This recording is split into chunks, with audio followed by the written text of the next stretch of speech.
ไม่ก็โอนจับดามพลายที่เฮ้ยแต่ให้ออนพลายบางดังคนไหนจะมาให้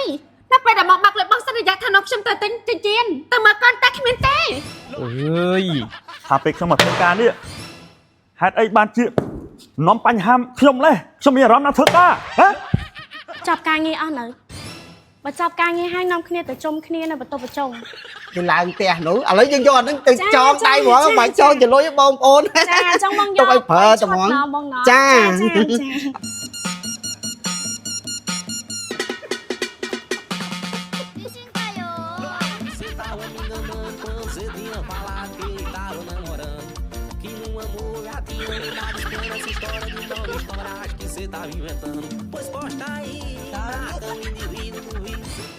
ណែហើយមិនបាននាំគ្នាញ៉ៃញ៉ៃមិនចឹង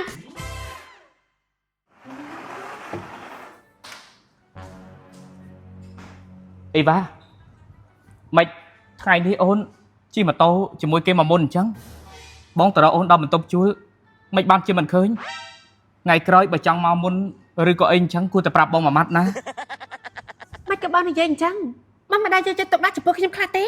ហើយបងយកឡែបែបនេះមិននិយាយជាមួយខ្ញុំហ៎នេះអូនកាត់អីហ្នឹងមិនក៏អូនចាប់ដើមផ្លាយទៀតហើយតែឲ្យអន់ផ្លាយបងមានរឿងឲ្យបងដឹងខ្លួនឯងច្បាស់ហើយបងកុំយកឡែយន់នេះយកឡែនោះចាត់ប្រកាន់ខ្ញុំបងដឹងខ្លួនឯងច្បាស់ថាបងធ្វើអីខ្លះចំពោះខ្ញុំនោះអើយបងពិតជាធុញមែនអារឿងធ្វើស្អីដឹងខ្លួនឯងធ្វើស្អីដឹងខ្លួនឯងមនុស្សណាដឹងកំហុសគ្រប់កន្លែងនោះអញ្ចឹងបងប្រាប់ខ្ញុំហ៎បងនិយាយទៅបងប្រាប់ថាអីប្រាប់មកអន់ចិត្តតូចចិត្តរឿងអីកុំទៅរំអួយដាក់ Facebook ដាក់អីនិយាយចំមកបងដឹងខ្លួនឯងច្បាស់ហើយតែពេលដែលមកបាក់លើបងសន្យាថានៅខ្ញុំទៅទិញជៀនទៅមកកូនតែគ្មានទេអើយបងពិតជាបាននិយាយពាក្យនឹងមែនប៉ុន្តែអូនដឹងស្រាប់ហើយពេលដែលម្ដាយបងឈឺភ្លាមបងដោះស្រាយមិនទាន់មានតែយកលុយប្រាក់ខែនឹងមើលជំងឺគាត់សិនមើលកុនពេលណាក៏បានដែរទិញស្អីអូនអាចទិញបានគ្រប់ពេលជុំមកម្ដាយបងស្រាប់បងមានពេលវេលាណាបានតបស្រង់គាត់បងមិនមានវិបដិសារីទេអីបងក៏ហាបងកុំចោលជីវិតម្ដាយបាននិយាយនោះបងមិនស្រឡាញ់អូនទេនេះ sorry បើបងមិនស្រឡាញ់អូនណាមិនមែនបងនាំអូនទៅស្រុកភូមិបងឲ្យម៉ែឪបងចាស់ទុំដឹងឮទេមិនជាការប៉ាត់នោះទេ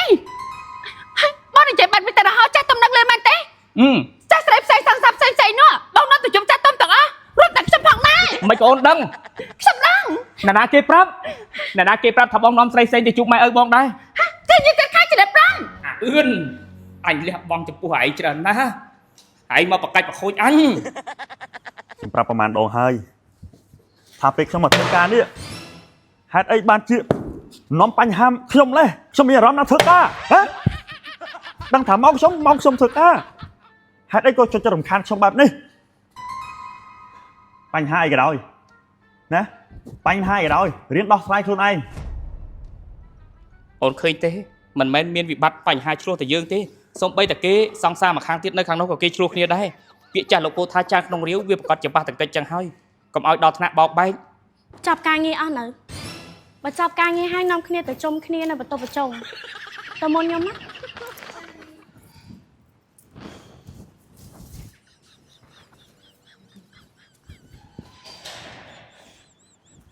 ជំរាបសួរបងចាជំរាបសួរអូនចូលមកផលិតផលអីសិនបងអូយណែអូនចែចង់បានផលិតផលសាប៊ូដុសខ្លួនអាណាល្អតិចមកថ្លៃថោកអីអត់សំខាន់ទេសំខាន់ដល់ពេលយើងនេះទៅវាដូចថាវាក្អូបខ្លួនវាល្អប្រើអញ្ចឹងណាសាប៊ូដុសខ្លួនណាបង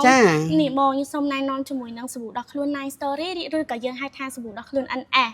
ចានេះគឺផលិតផលកូនខ្មែរហ្មងបងហើយធានាគុណភាពជូនជាមួយនឹងតម្លៃជូនបងប៉ុន្តែយើងមាន5ក្លិន5ពណ៌ហើយមានទូនាទីខុសៗគ្នាទាំងអស់ហ្មងមាន5ក្លិន5ពណ៌ទៀតចាបងអញ្ចឹងខ្ញុំសូមណែនាំជូនបងមួយណាចំពោះពណ៌ស្វាយនេះគឺផ្ដោតសំខាន់ទៅលើអ្នកដែលគាត់មានស្បែកដែលអាឡែហ្ស៊ីស្បែកដែលឆាប់រងប្រតិកម្មអីអញ្ចឹងណាបងដូចថាឆាប់រកកទួលលមាស់អីចឹងគឺប្រើជាមួយពណ៌ស្វាយនេះត្រូវហ្មងប៉ុន្តែបើសិនជាថាបងមានមុនដែលសារតែយើងផ្អាប់ញើសផ្អាប់អីអញ្ចឹងឬក៏បងជាមុនឲ្យសល់ស្នាមបងប្រើជាមួយនឹងពណ៌ទឹកសមុទ្រនេះពណ៌ទឹកសមុទ្រនេះគឺបកាយលេខ1ហ្មងចា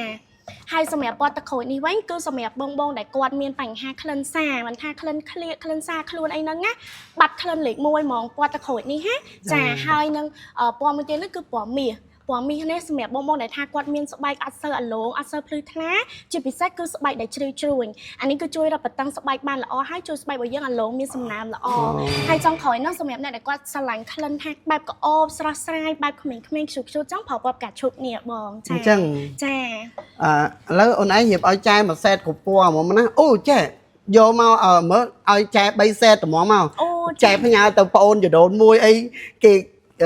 ឡើងផ្ទះនោះឥឡូវយើងយកអានឹងទៅចងដៃហ្មងមិនចងចលុយបងប្អូន ចាចង់បងយក ទុកឲ្យប្រើត្មងចាអរគុណណាអូនអញ្ចឹងចែនឹងចាំណា ចាអញ្ចឹងអង្គុយចាំ ព្រោះឲ្យចែប្រញាប់ណា ចាចឹងមកនេះខ្ញុំអត់ចង់និយាយអីច្រើនទេគ្រាន់តែចង់ប្រាប់ថាក្រុមហ៊ុនរបស់យើងអត់ត្រូវការបុគ្គលិកហើយក៏អត់ចង់ឃើញទស្សនវិជ្ជាបែបនឹងទៀតដែរយើងសាកសម័យមើលថាឧទាហរណ៍ថាបើភ្ញៀវគាត់មកតន់កន្លែងដែលខ្ញុំឃើញមិញហ្នឹងណាថាគាត់មានអារម្មណ៍មិនគាត់នៅចង់ទិញយើងទៀតឬក៏អត់ស្ដាប់បានអត់អញ្ចឹងចាប់ពីថ្ងៃហ្នឹងទៅខ្ញុំចង់ឲ្យបុគ្គលិកយើងទាំងអស់គ្នាហ្នឹងគឺធ្វើការដោយភាពសប្បាយរីករាយស្ដាប់បានអត់ បាទមែន ទៅធ្វើការវិញចា បាទ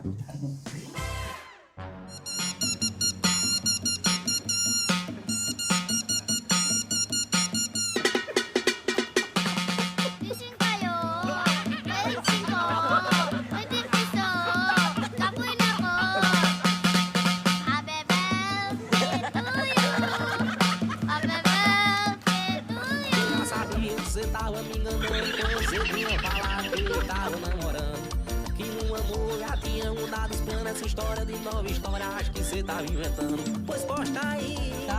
me divide no vídeo. Này, hai mày mà nằm phía ngay ngay bên đây chẳng សុំតើមេស្រី Nằm phía thay kì គឺពួកយើងបង្កើតភាពរីករាយនៅក្នុងម៉ោងការងារនោះអី ត្រូវហើយ ខ្ញុំនិយាយថាចង់បានភាពរីករាយហ្នឹងគឺរីករាយនឹងការងាររស់រាយដាក់ខ្ញុំមិនមែនចង់បានអញ្ចឹងទេ